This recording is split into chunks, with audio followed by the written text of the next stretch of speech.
সকাল থেকে মার্জিয়ার পায়ের সুতো ছিঁড়েছে। আজ তার চাচার বাড়ির লোক সকল আসছে। রাবেয়া বেগম নিজেও টুকটাক উৎসাহী। তাদের তো মেয়ের সাথে খুব বেশি দেবার সামর্থ্য হবে না। ছেলে ভালো হলে আকদ করে রাখলেও নিশ্চিন্ত হওয়া যায়। মার্জিয়া ওমন বলে তার সকলেই খারাপ হবে এমন তো কথা নয়। আকদ হয়ে থাকার পরেও অন্তু পড়তে পারবে, দরকার পড়লে পড়া শেষ হওয়া অবধি এ বাড়িতেই থাকল। বিভিন্ন রকম রান্নার কারসাজি চলছে। বড়া পকোড়া, নাস্তার ব্যবস্থা চলছে। শুধু মেয়ে দেখতে আসছে তাই নয়, বরং হাজার হোক ছেলের শ্বশুরবাড়ির লোক বলে কথা। আমজাদ সাহেব বাজার গেছেন হালকা পাতলা দইমিষ্টির ব্যবস্থা করতে। অন্তুর বুক ভার হয়ে আছে। মুখ ছোট করে টেবিলে কনুই ঠেকিয়ে বইয়ে নজর বুলাচ্ছে। জানা নেই লোকগুলো কেমন হবে, তাদের সামনে বসার পর কি প্রশ্ন করবে, সেই সবধি কি হবে। সে চায় আব্বুর মতো কোনো পুরুষ আসুক তার জীবনে। জীবনসঙ্গী হিসেবে পুরুষ ভাবতে গেলে আব্বুর মানসিকতা ছাড়া আর কখনো কিছু ভাবতে পারেনি সে। অবশ্য এটুকু ভরসা আছে, যেন তেন কারো কাছে সম্বন্ধ করবেন না আমজাদ সাহেব। বই ছেড়ে উঠে পড়ল, পড়ায় মনোযোগ আসছে না। অন্তুর ঘরটা খুব আলো বাতাসপূর্ণ সুন্দর। বারান্দায় কিছু টব রাখা আছে। অ্যালোভেরা, পাথরকুচি, নয়নতারা, পাতাবাহার, নাম না জানা সাদা ছোট্ট ফুলের গাছ আছে সেখানে। ওগুলো আরও সুন্দর সতেজ আবহাওয়া তৈরি করেছে ঘরটাকে। বারান্দা থেকে আলো ঠিকরে আসছে রুমে। রুমের মাঝে কিছুক্ষণ পায়চারি করল। পরনে কালো সেলোয়ার কামিজ। ওড়নাটা সিল্ক সুতির, গায়ে জড়ানো, যার আঁচল মাটি ছুঁয়ে ঝুলছে। চুলের বেনি খুলেছে অল্পক্ষণ, যে কারণে চুলগুলো এলোমেলো। ফুরফুরে ঠান্ডা হাওয়া আসছে বারান্দার গ্রিল ভেদ করে খোলা দরজা দিয়ে ঘরের ভেতরে। অন্তু পায়চারি করতে করতে হঠাৎই গেয়ে উঠল গুনগুনিয়ে। আজকে হাওয়া ছন্নছাড়া, আজকে হাওয়া বেবাগী। আজকে সময় খোশমেজাজি, আজকে সময় সোহাগী। ওর ফর্সা দেহে কালো পরিচ্ছদ দারুণ চমকাচ্ছে, তার ওপর সূর্যরশ্মির প্রতিসরণাঙ্কন ঝিকিমিকি করে উঠছে মাঝে মধ্যেই। হঠাৎই কানে এলো, বাড়ির দরজায় কেউ এসেছে। পায়চারি থামালো, আবার শুরু করল। দরজা খুলতে এগিয়ে গেলেন রান্নাঘর থেকে রাবেয়া।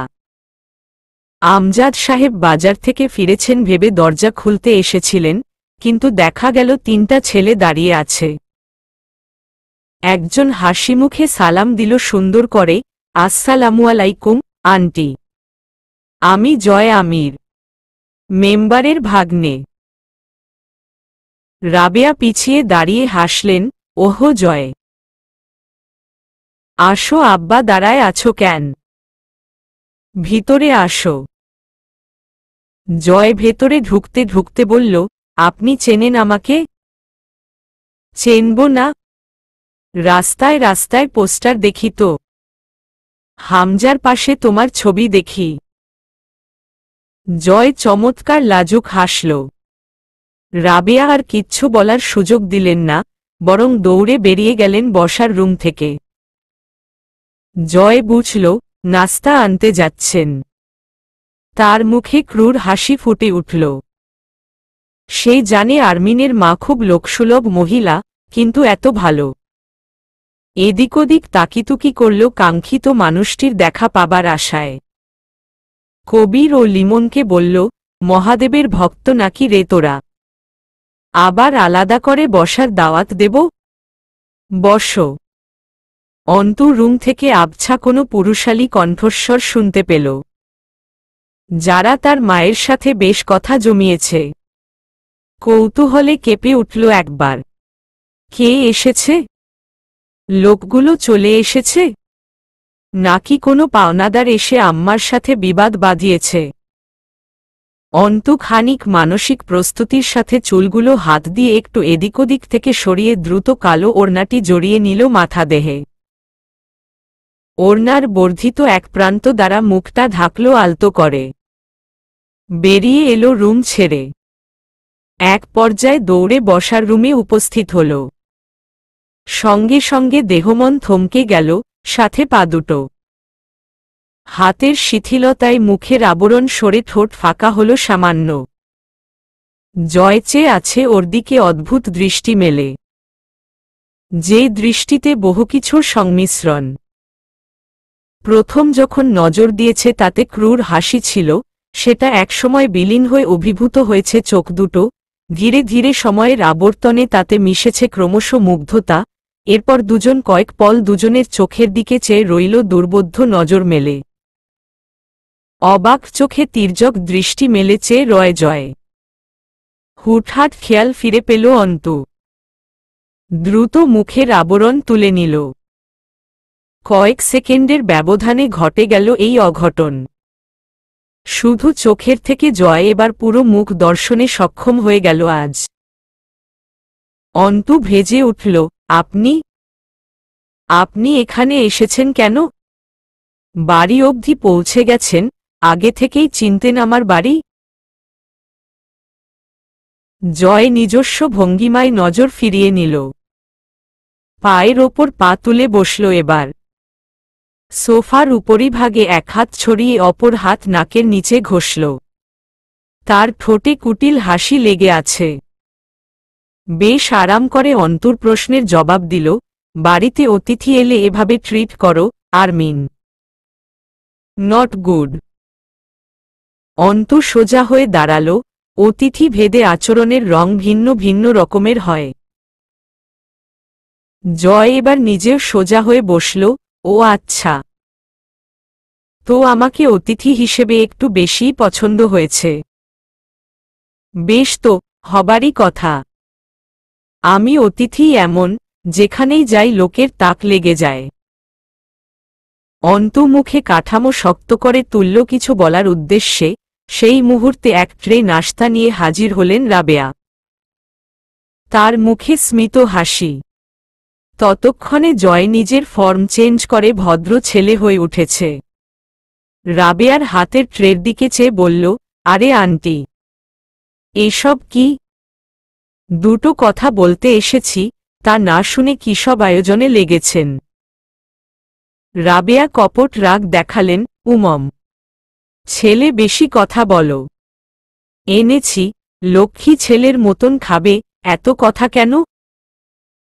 জয় কথা বলল না। এদিকে অন্তুর চেহারা কঠিন হয়ে উঠেছে মায়ের আদি খেতায়। কেন যে রাবেয়া এত যুবক প্রিয়? যে কোনো যুবক যুবতীকে এত পাগলের মতো খাতির করেন। আর বলেন, মহানবী যুবকদের ভালোবাসতেন। তাদের ভালোবাসা নবীজির সুন্নাতের অন্তর্ভুক্ত। অন্তুর মুখের কাঠামো শক্ত। মার্জিয়া ডাল ও সুজি দুরকমের বরফি বানিয়ে রেখেছিল। সেগুলো প্লেটে সাজিয়ে দেয়া হয়েছে। জয় এক পিস তুলে দাঁতের আগায় ছোট্ট কামড় দিয়ে রাবেয়ার চোখ বাঁচিয়ে অন্তুকে চোখ মারল। তার মুখে শয়তানি হাসি শোভা পাচ্ছে। রাবেয়াকে জিজ্ঞেস করল, আজ কোনো আয়োজন আছে নাকি বাড়িতে? গমগম করছে বাড়ি কেমন? রাবেয়া হাসলেন, হ বাপ, আমার ছেলের শ্বশুরবাড়ির লোক আসবে, সাথে অন্তুরে দেখতে আইতেছে। জয় ভ্রু উঁচিয়ে হাসল, আচ্ছা। অন্তু মায়ের ওপর বিরক্তিতে দাঁতে দাঁত খিঁচল।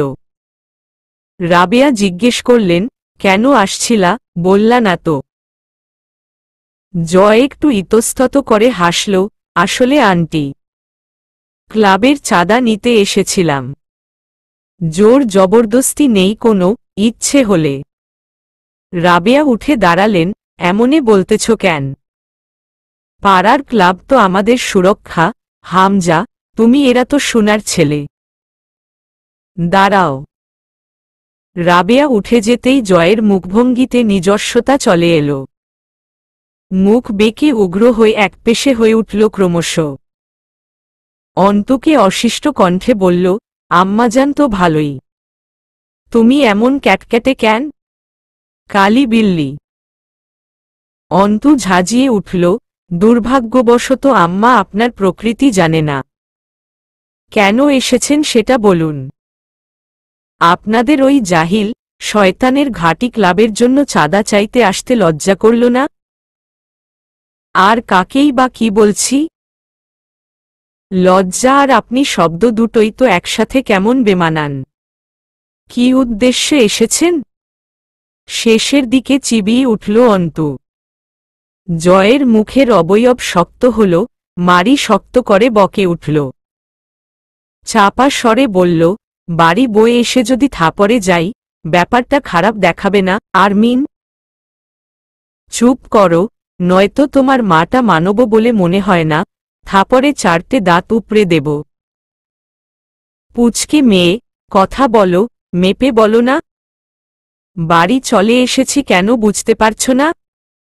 বাড়ি অবধি যখন চলে এসেছি, তোমার টুটি চেপে ধরে দম আটকে মারতে কতক্ষণ? অন্তু চুপসে গেল। জয় আবার শান্ত হয়ে গেল, তার নিজস্ব একপেশে হাসি হাসল, তো আজ দেখতে আসছে ম্যাডামকে? লোলুপ নজর ঘুরিয়ে পুরো আপাদমস্তক উপরনীচ করে দেখল জয় অন্তুর। তার নজর অন্তুর পুরো শরীরে বিচরণ করছে। অন্তু সেই নজর লক্ষ্য করে জমে গেল যেন। বাড়ি বয়ে এসে লোকটা বদনজরে দেখে যাচ্ছে, আল্লাহ পাক কবে পিছু ছাড়াবেন এই শয়তানের থেকে? রাবেয়া উৎফুল্ল পায়ে রুমে ঢুকলেন। তার হাতে জড়ানো মুচড়ানো দুটো 100 টাকার নোট। সেটা এনে জয়ের কাছে দিতে গেলে জয় ইশারা করল কবিরকে দিতে।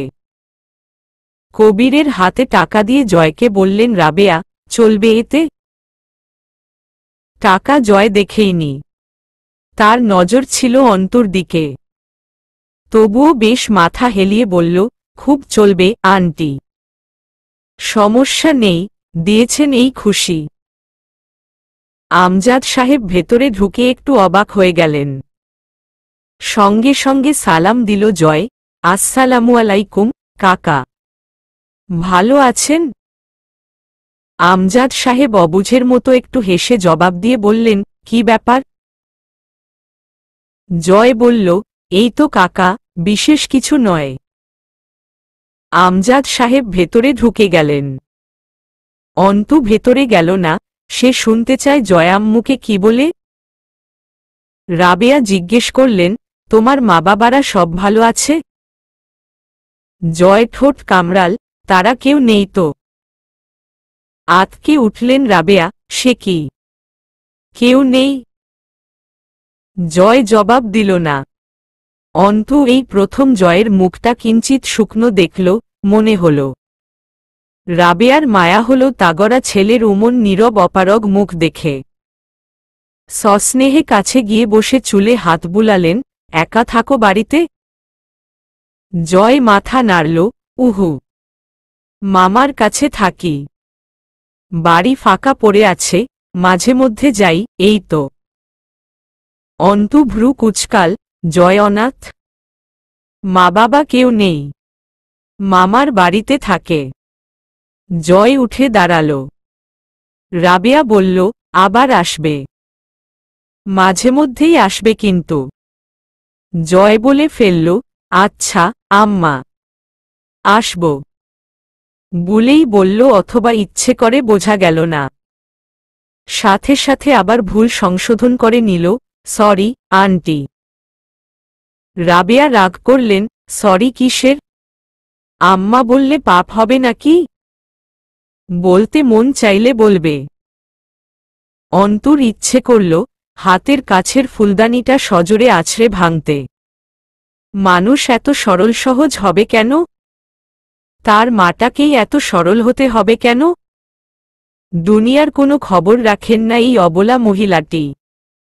জয় লাজুক হেসে বেরিয়ে যাওয়ার উদ্দেশ্যে পা বাড়িয়ে পেছনে ঘুরে তাকালো অন্তুর দিকে। তার ঠোঁটের কোণে বাজে হাসি, কোনো নীরব চ্যালেঞ্জ ছুড়তে যেন সেই হাসি। অন্তু চোখ নামিয়ে নিল।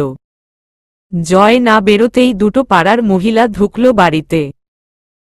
জয় সহ কবির, লিমনকে ঘুরে ঘুরে দেখল তারা। আবার অন্তুর দিকে তাকালো, সে সংকুচিত হয়ে দাঁড়িয়ে আছে। তাদের দৃষ্টি লক্ষ্য করে অন্তুর বুক কাঁপল, ওই দৃষ্টি ভালো কথা বলছে না। বাঁকা নজর, বাঁকা চিন্তাধারা মহিলাদের। না জানি কোথায় গড়ায় এই নীরব দৃষ্টি। জয় বেরিয়ে গেল দুজনকে নিয়ে। অন্তু দ্রুত সেই ঘর ছেড়ে নিজের রুমের দিকে পা বাড়াল, তার কেন জানি ভয় ভয় করছে। কিসের ভয় জানা নেই, তবে ভয় করছে। বাইরে বেরিয়ে রোদচশমা চোখে লাগিয়ে পা ফাঁক করে দাঁড়াল জয়। তার চোখঠোঁট হাসছে। কবির বলল, ভাই, আমাদের ক্লাবের চাঁদার জন্য তো আগে এদিকে আসা হয়নি। আর গতকালের পিকনিক আজ আছে, সেই জন্য টাকা নিলেন? জয় ঠোঁটে বিরক্তির হাসি রেখে চোখ জোড়াল, তোর মনে হয় আমাদের পিকনিক এসব টাকায় হয় বা হবে? এ ব্যাপারে আর প্রশ্ন করিস না। কবির জিজ্ঞেস করল, কি করব এই টাকার? জয় হাসল, কত দিয়েছে? 200। জয় হেসে ফেলল আবার, যা, আর কিছু লাগিয়ে 1 প্যাকেট ব্যানসন অ্যান্ড হ্যাজেস নিয়ে আয়। পিকনিকে যতক্ষণ রান্না শেষ না হয় চলবে। ক্লাবের পেছনে বিশাল খোলা মাঠ। সেখানে ব্যাডমিন্টনের তারজালি টানানো, লাইট লাগানো হয়েছে, কোর্ট আঁকানো হয়েছে। কেউ কেউ র্যাকেট দিয়ে শার্টল কর্ক টুকাচ্ছে সেখানে। তার পাশেই দোতলা মরিচা ধরা বিল্ডিং, অর্থাৎ ক্লাবঘর। দোতলার ওপরে পেছনের দিকে, মাঠের ওপরে খোলা বারান্দা বা ছাদ অথবা সিঁড়িঘরের মতো। 7-8 জন ছেলেরা দাঁড়িয়ে আছে সেখানে। তার মাঝখানে অর্ধেক কার্নিশের ওপর ঝুঁকে দাঁড়িয়ে আপনমনে সিগারেটের ধোঁয়া গিলছে জয়। দৃষ্টি তার দূর অন্ধকার আকাশে। পার্থিব খেয়াল নেই বোধ করি সেই চোখে। এই সময় সে গা গরম রাখতে ব্যাডমিন্টনে নেমে পড়ে। জম্পেশ পিটিয়ে যায় হাতের র্যাকেটে ফেদারটাকে। ঘেমে নিয়ে একাকার হয়ে যায় শরীর। আজ অল্প একটু খেলে রান্নার কাছে না গিয়ে বরং উদাস চোখে ওপরে উঠে এসেছে গিটারটা কাঁধে নিয়ে। তারপর থেকে একটা করে সিগারেট জ্বালাচ্ছে, আর তাকিয়ে আছে ওই দূর আকাশে। হামজা ঢুকল সেখানে। সকলে একযোগে দাঁড়িয়ে সালাম ঠুকল। তাতেও নির্বিকারভাবে নিজের দৃষ্টিনন্দনে মগ্ন জয়। হামজা গিয়ে পাশে দাঁড়িয়ে আকাশের দিকে তাকিয়ে জিজ্ঞেস করল, কি ভাবছিস? জয় ওভাবেই না তাকিয়ে জবাব দেয়, ভাবছি না। কি হয়েছে, কোনো সমস্যা? কি হবার আছে? হবার তো কত কিছুই থাকতে পারে। আমার সাথে হুঁশিয়ারি করবি না, চোরাব ধরে। হয়নি কিছু। সিগারেটটা দে। জয় দিল না, তার মাঝে সে খেয়াল দেখা গেল না। নিজে টান দিল হামজা, ক্যারে নিল সিগারেটটা জয়ের ঠোঁট থেকে। তাতে টান দিয়ে এদিক ওদিক চাইতে চাইতে বলল, ভাবুক হয়ে আছিস কেন? হুটহাটুই অকপট স্বীকার করল জয়, আজ আর্মিনকে দেখলাম। নতুন কিছু? নতুন কিছু। কৌতূহলী দৃষ্টি মেলে চোখ জড়িয়ে তাকায় হামজা। জয় স্বগতোক্তি করে, চেহারা দেখেছি আজ ওর। ভাই, বিশ্বাস করো, এত সুন্দর মাইয়া হয় না। মানে বহুতই তো দেখছি, এত ভালো লাগে নাই কাউরে দেইখা। একদম যারে কয় মাশাল্লাহ টাইপের সুন্দরী। কি চোখ, নাক, ঠোঁট, মাইরি। তাক লাইগা গেছিল আমার, সিরিয়াসলি। আগে বহু মাইয়া দেখছি, বাট আমারে বিশেষভাবে আকর্ষণ করবার পারে নাই। আগেও ওর চোখ দেখছি, কিন্তু সেই রকমভাবে খেয়াল করি নাই। আমি দেখার পর একদম থাইমা গেছিলাম। কিছুক্ষণ খালি ভ্যাবলার মতো চাইয়া দেখছি। ছোহ। এমনিই যে ভাব শালীর, আবার যদি এমনে ঠুটকা খাই তাইলে তো ভাবের চোটে ডানা লাগাইয়া আসমানের পানে চাইব। ইচ্ছে করে কানের নিচে চাইর খান বাজাই। কথা শেষ করে ঢোক গিলল, যেন কথা ফুরায়নি তবুও থামল জয়। হামজা হাসল, এরপর? জয় হাঁসফাঁস করে উঠল, এরপর থেকে শান্তি লাগতেছে না, জ্বালাচ্ছে খুব। আকাশের দিক তাকায়া আছি, মাঝে মধ্যেই ফর্সা মুখটা ভাইসা উঠতেছে। মানে এত ফর্সা?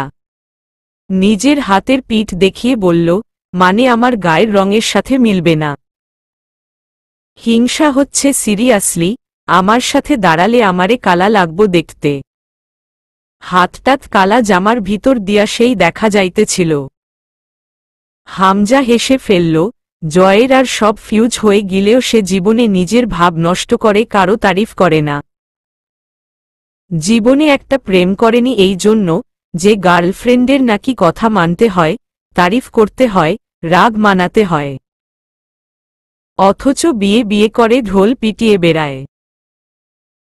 সেই লোক আজ কি সব বলছে? জয় নিজেও কপালে হাত রেখে চোখ বুজে হেসে ফেলল। ধপ করে চেয়ারে বসে হাসি মুখেই ঘাড়ে হাত ঘষে আকাশের দিকে চোখ বুজে মুখ তুলে আড়মোড়া ভাঙল। হঠাৎই বলে উঠল, আরমিনকে লাগবে আমার। হামজা সিগারেট ফেলে দিল, লাগবে মানে কি? গ্রোসারি শপের জিনিস নাকি যে লাগবে? ভাই, জ্বালানোর জন্য হইলেও লাগবে।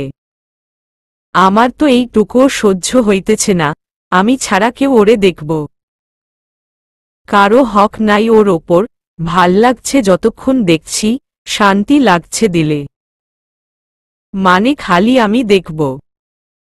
আজ নাকি কোনো শালার ছেলে দেখতে আসছিল ওরে, ওই শালারে পন্দাতে মন চাইতেছে। এই শালা কবির আর লিমনও দেখছে। এই শালা, তোরা তাকাইছিস ক্যাট? চোখ সংযত রাখতে পারো না শালা? কিলবিল করে না?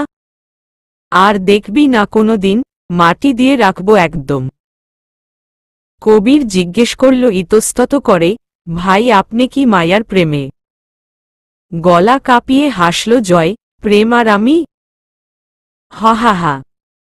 চেয়ারের পিঠে হেলান দিয়ে বসল চোখ বুজে, ওসব আমার সিলেবাসের নাই হে। প্রেম হচ্ছে একটা কমিটমেন্ট, মানে আটকে থাকা। আর জয় আমির কোথাও কখনো কমিটেড হতে পারে না। মেয়েবাজি আলাদা বিষয়, কিন্তু ওসব কাব্যিক প্রেমপিরিতি আমার লেভেলেই নাই। ছোটলোকি কারবার। আরমিনারে দেখছি, যতক্ষণ চাইয়াছিলাম পুরুষ মনে একটা প্রশান্তি ছিল যেইডারে কয় রেস্টফুলনেস। ওই শান্তিটা খুব জ্বালাচ্ছে আমায়। আর এটুকুই যথেষ্ট আরমিনকে বুকট দেবার জন্য, যে ও আমার জন্য বরাদ্দ। এখন থেকে ওকে যেটুকু হোক, যেভাবে হোক দেখব, ওইটুকু সময় সুখ লাগবে। তোরা কেউ দেখবি না, ব্যাস। নেমে গেল গিটারটা কাঁধে করে খোলা ছাদ থেকে। পেছনে থেকে চেয়ে রইল ক্ষণকাল হামজা।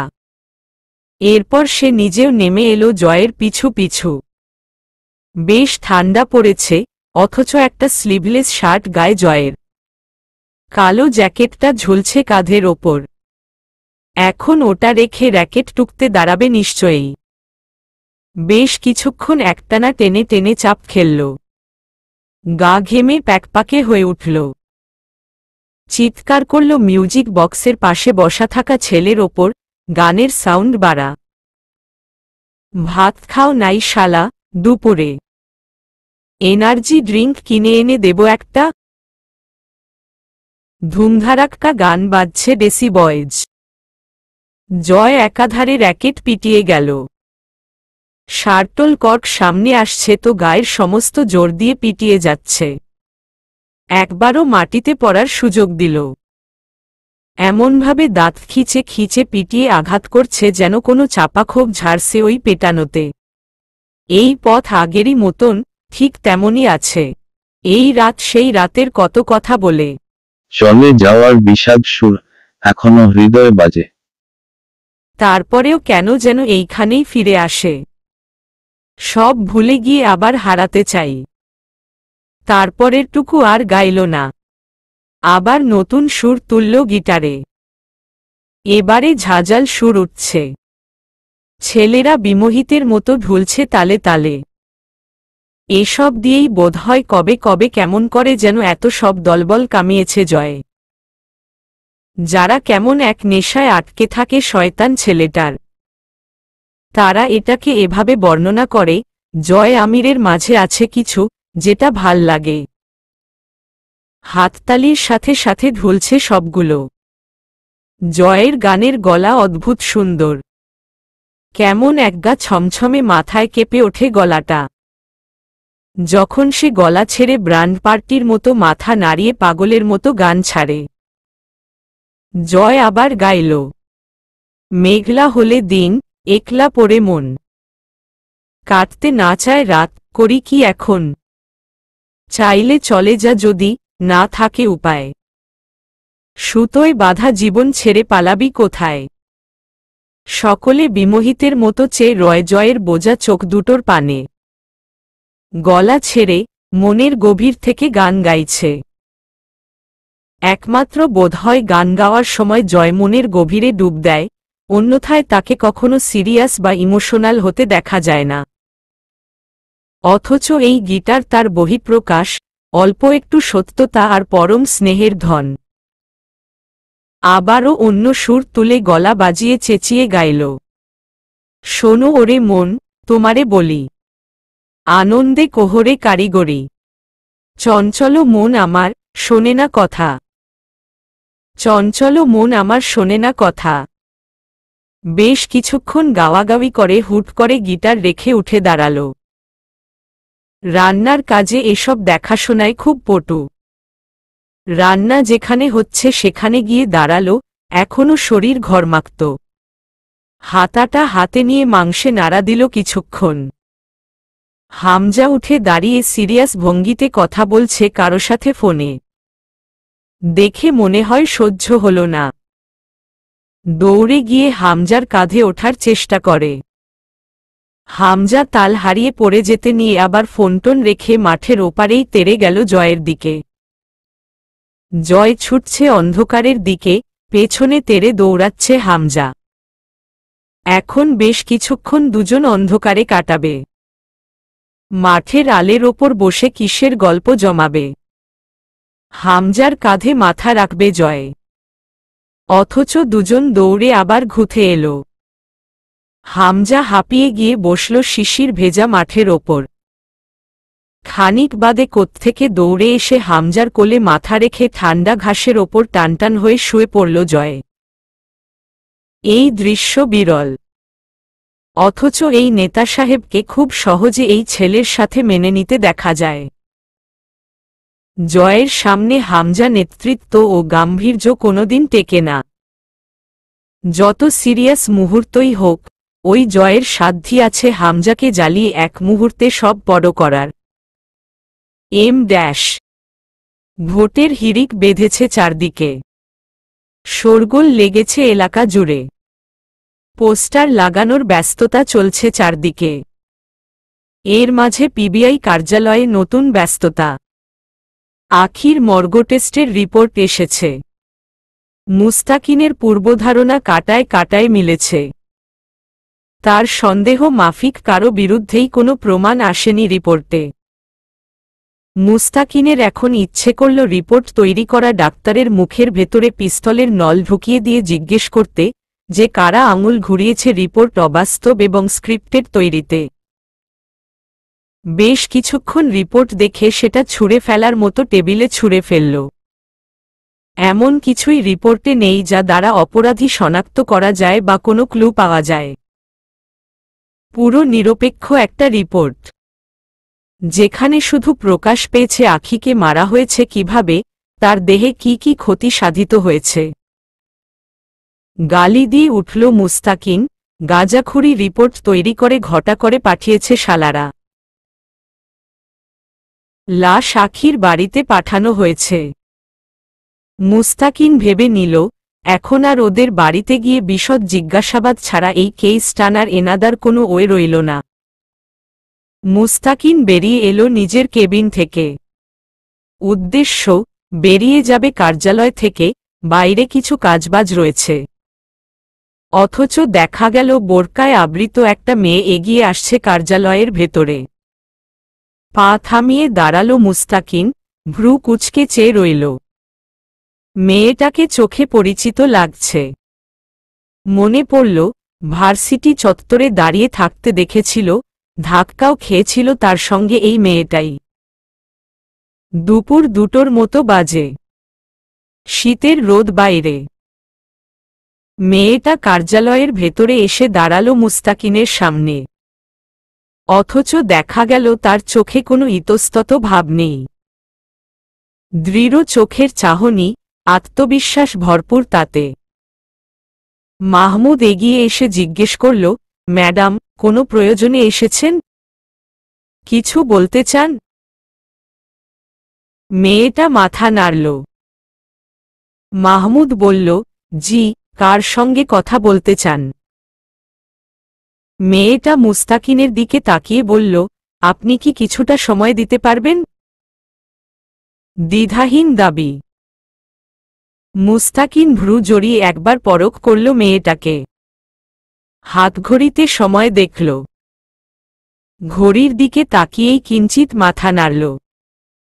বিনয়ের সাথে হাত ইশারা করে নিজের কেবিনের দিকেটা দেখিয়ে দিল। মেয়েটা এগিয়ে গেল সেদিকে। চেয়ারে বসে টেবিলের ওপর হাত রেখে দুহাত একত্র করে কয়েক সেকেন্ড দেখল মেয়েটাকে মুস্তাকিন। এরপর বলল, জি বলুন, কি বলতে চান? কণ্ঠস্বর ভারী, কৌতূহলী। মেয়েটা বলতে শুরু করল, আমি মাহেজাবিন আরমিন অন্তু, দানেশ বিশ্ববিদ্যালয়ের ছাত্রী। মুস্তাকিন সৌজন্যে অল্প হাসল, জি, চিনতে পেরেছি। কিন্তু আপনাকে কোনো নামে সম্বোধন করা যায়? লোকে আরমিন অথবা অন্তু ডাকে। আমি কোনো নামটা বেছে নেব? আপনার ইচ্ছে মতো। মুস্তাকিন এবার সোজা হয়ে বসল, তো মিস অর মিসেস অন্তু? কি বলতে চান? অন্তু ইতস্তত না করে সরাসরি বলল, মিস। মুস্তাকিন ঘাড় কাত করল। অন্তু আবার বলল, আপনাদের টিম রিসেন্ট যে কেসে কাজ করছে, সে ব্যাপারে কথা বলার ছিল। মুস্তাকিন সন্তর্পণে কপাল জোড়াল, আপনি কিছু জানেন? আই মিন, কি বলতে চান এ ব্যাপারে? আপনারা কতদূর পৌঁছেছেন? মুস্তাকিন মাথা নাড়ল, সরি, অন্তু। আম জনতাকে আমাদের তদন্তের ব্যাপারে এভাবে তথ্য দিতে পারি না। তা দিতে পারেন না। তবে তা না জানলে আমি গতিবিধি বুঝব কি করে? জহুরি চোখে তাকালো মুস্তাকিন, আপনি কিসের গতিবিধির কথা বলছেন? কি জানেন, খোলাসা করুন। বুঝতে পারছি না। লাশ আসার পর আখিদের বাড়িতে গিয়েছিলেন? না, যাইনি। অন্তু বলল, আমি ওখান থেকেই আসছি। আবারও নতুন করে ঘা জেগে উঠেছে বাড়ির। আপনারা কাউকে সন্দেহ করছেন না? রিপোর্ট কি বলছে? সরাসরি এভাবে একটা মেয়েকে এত দ্বিধাহীন এসব কথা বলতে শুনে একটু অপ্রস্তুত বোধ করল মুস্তাকিন। কথাগুলো খুব পেশাগতভাবে বলছে। মুস্তাকিন চোখ নামিয়ে ভাবুক হয়ে রইল কিছুক্ষণ। এরপর বলল, আপনি ঠিক কি বুঝাতে বা বলতে চাচ্ছেন, অন্তু? অন্তু শ্বাস ফেলল একটা। খুব আত্মবিশ্বাসের সঙ্গে বলল, রিপোর্ট দিয়ে নিশ্চয়ই তেমন কিছু বের হয়নি, তাই না অফিসার? মুস্তাকিন ভ্রু কুঁচকে ফেলল। খুব সহজ সাবলীল সম্বোধন আর কথা বলছে মেয়েটা। কিছু বলল না। অন্তু বলল, আমার প্রথমে জয় এবং হামজার ওপর সন্দেহ হয়েছিল। মুস্তাকিন জিজ্ঞেস করল, আর এখন? এখন হচ্ছে না? হলে কেন হয়েছিল, আর না হলে কেন হচ্ছে না? অন্তু হাসল, ব্যাপারটা অতটাও সরল সহজ নয়, তা আপনিও জানেন, অফিসার। এভাবে ধারণার ওপর ভিত্তি করে কেস মিলে যাবার মতো কেস নয় এটা।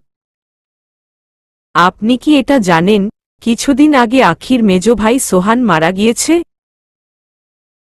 মুস্তাকিন জবাব না দিয়ে তাকিয়ে রয় অন্তুর দিকে।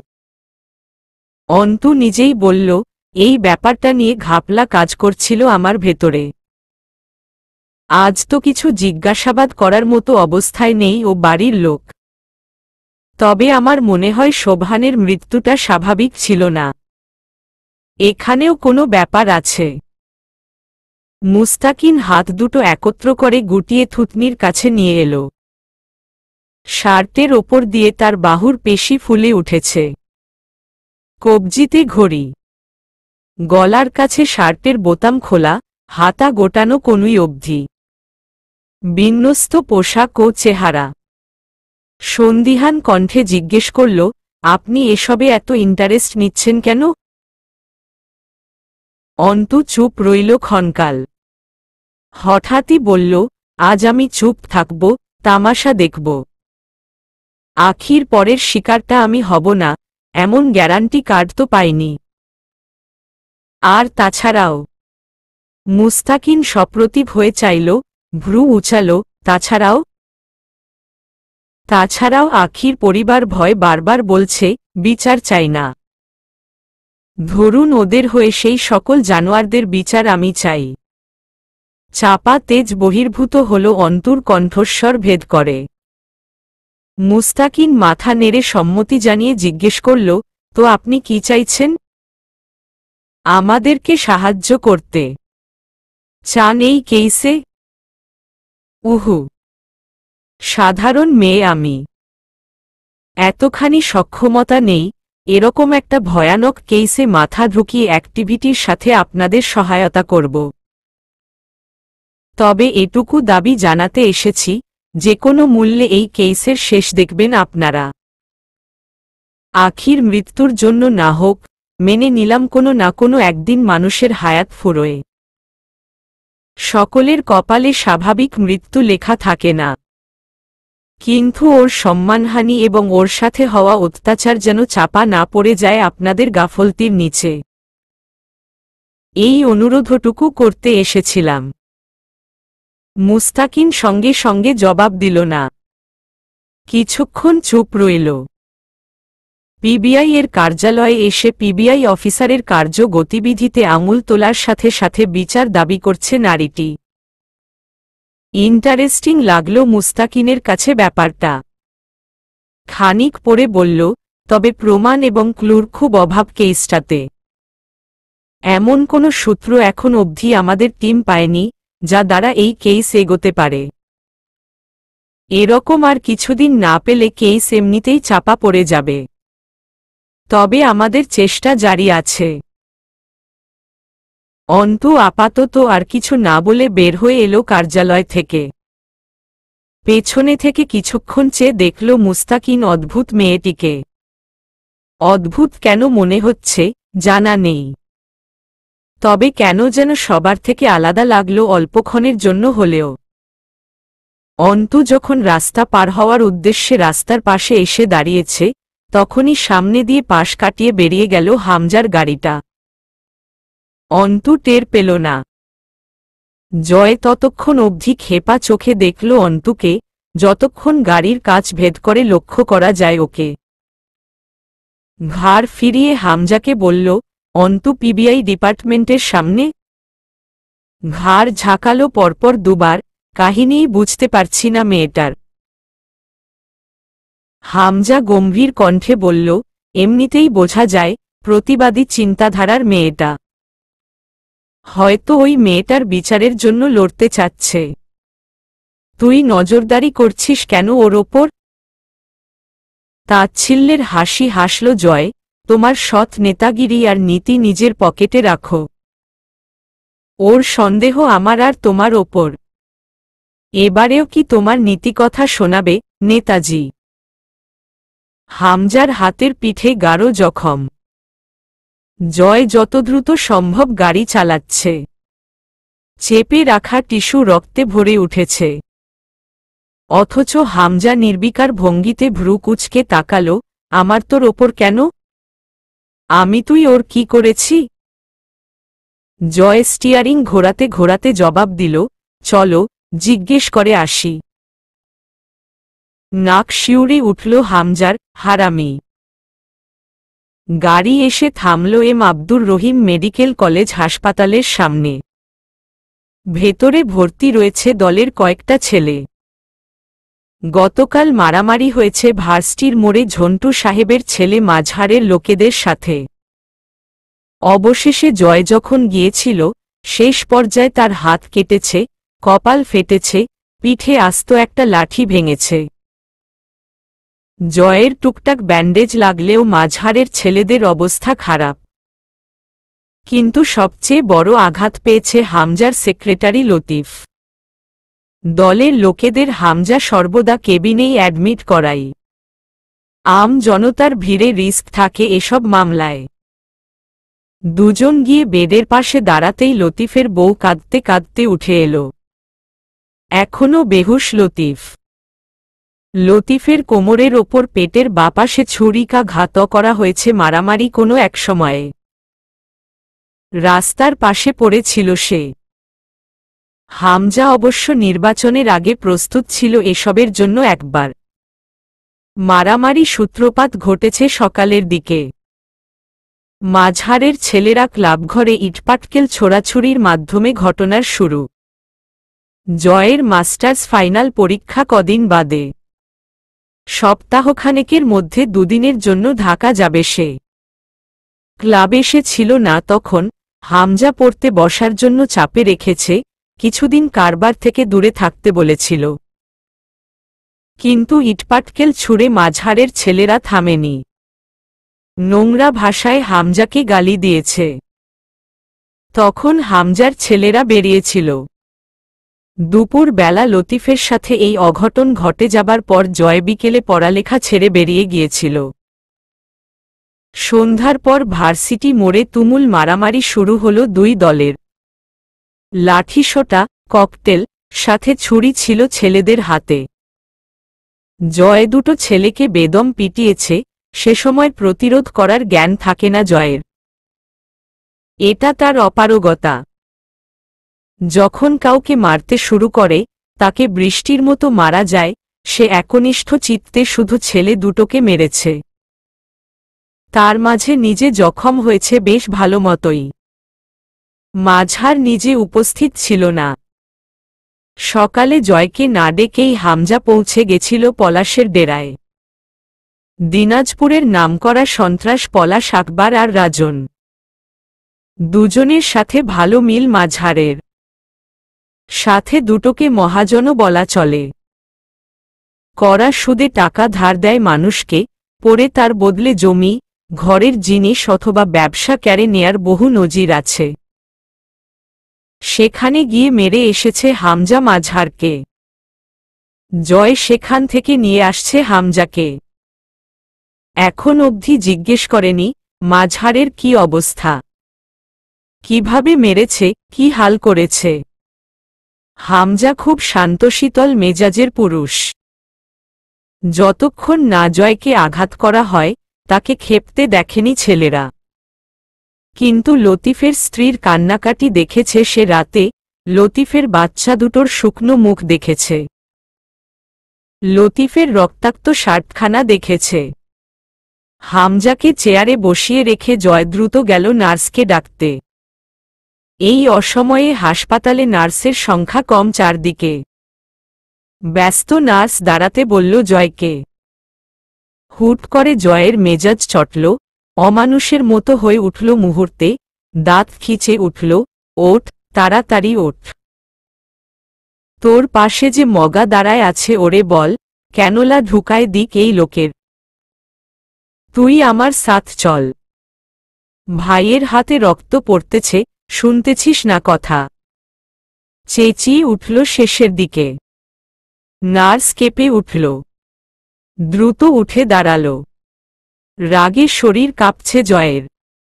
এখানে হামজা থাকলে নির্ঘাত একটা থাপ্পড় মারত কোনো মেয়ের সাথে এমন দুর্ব্যবহারের ফলে। নার্সকে নিয়ে এসে দাঁড় করালো হামজার পাশে। আসলে অনেকটা রক্ত বেরিয়ে সাদা পাঞ্জাবি রঙিন হয়ে উঠেছে হামজার। গালের পাশে কালশিটে দাগ দেখা যাচ্ছে। এটা অস্বাভাবিক নয়, নির্বাচনের আগে এমন অঘটন ঘটারই ছিল। ঝন্টু সাহেব ও তার ছেলে যে চুপচাপ বসবে না, এটা জানা কথা। নার্স ভয়ার্ত গলায় বলল, কিছু ওষুধ আনতে হবে। জয় তাড়া দিল, হ্যাঁ, বলেন সিস্টার, কি কি ওষুধ লাগবে? আমি এনে দিচ্ছি, দ্রুত বলেন।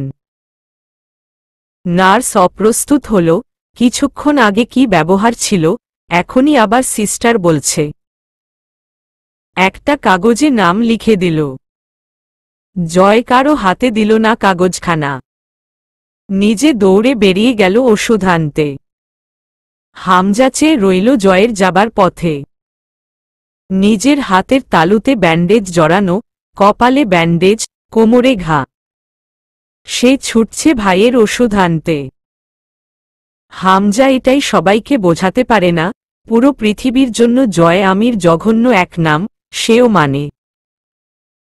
কিন্তু বিশেষভাবে তার জন্য ওই ছেলেটা বিশেষ। লতিফের চিকিৎসার সমস্ত খরচা হামজা বহন করল। কেবিনের বাইরে দাঁড়িয়ে রইল সকলে। শেষ রাতের দিকে সার্জারি করা হয়েছে লতিফের। এখনো সেন্স ফেরেনি।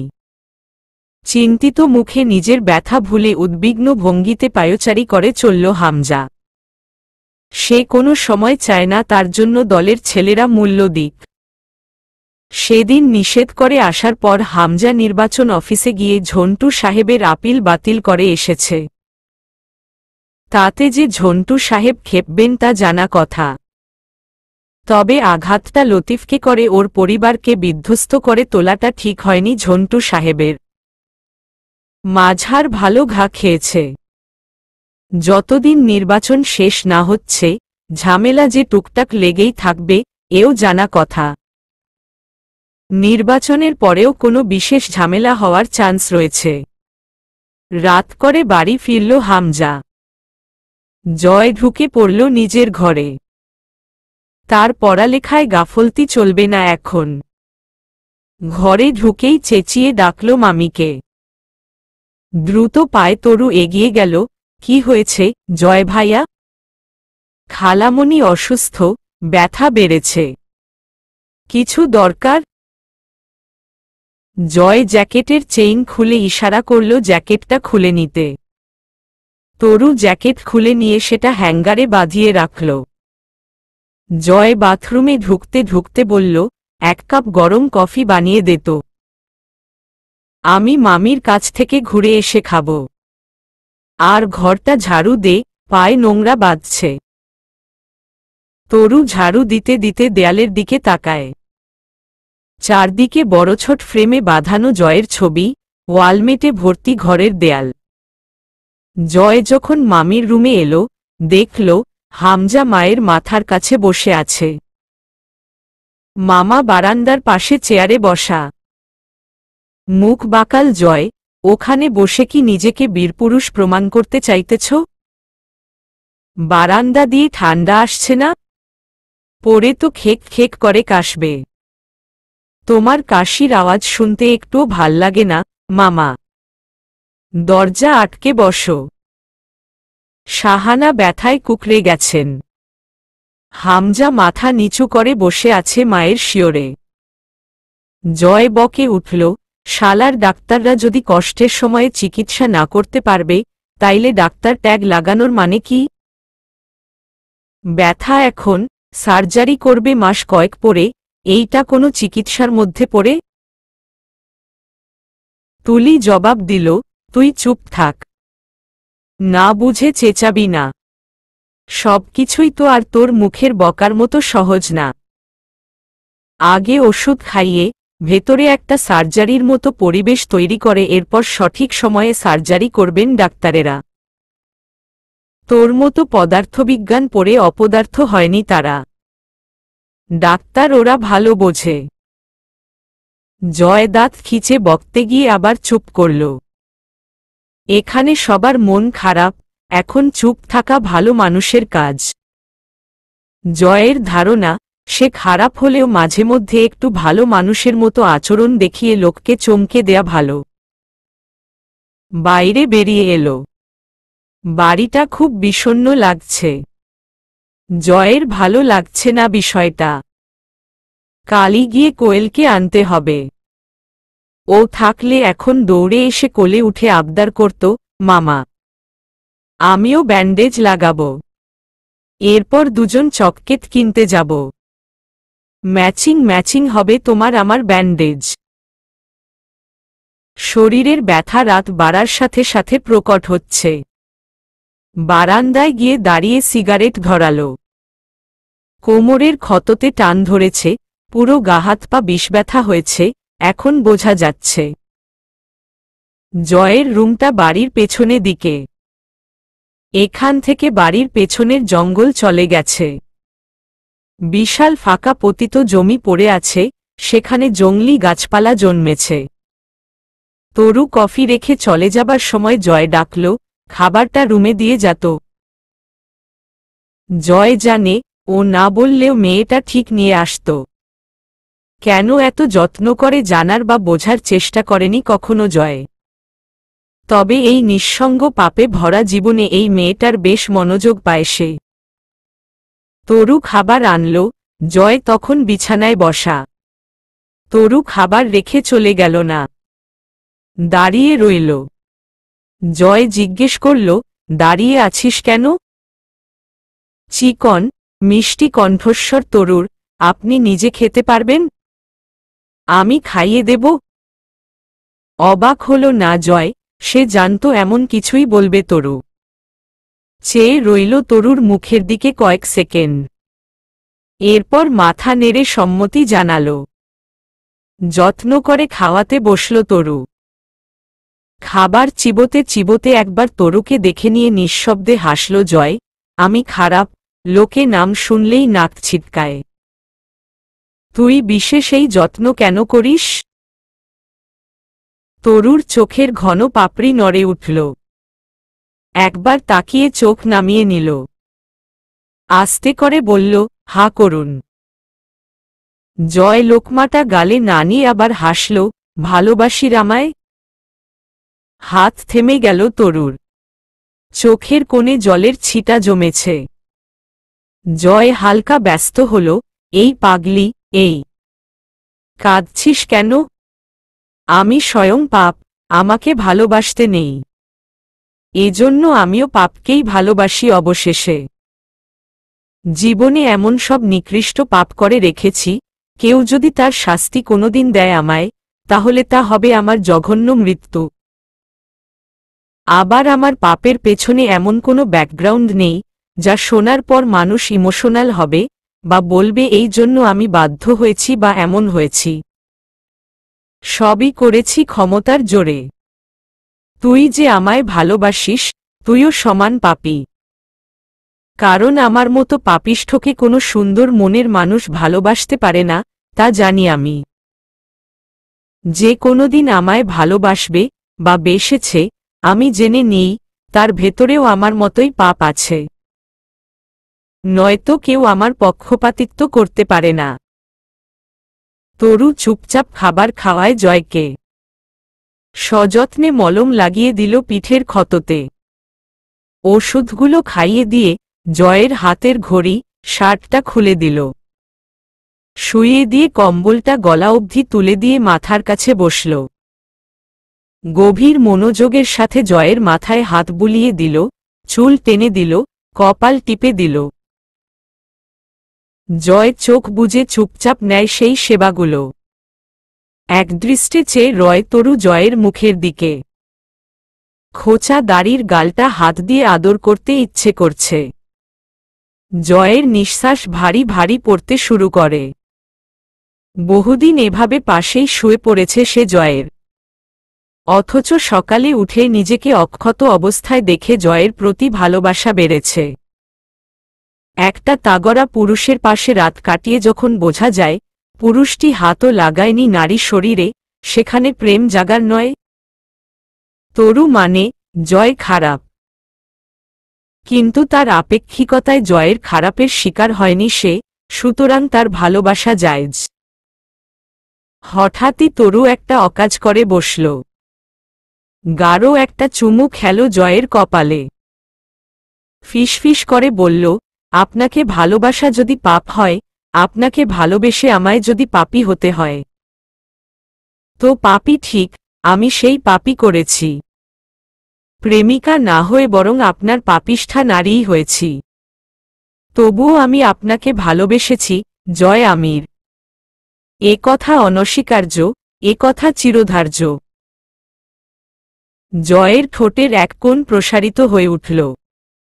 অবচেতন কানেই কথাগুলো শুনে ফেলল জয়।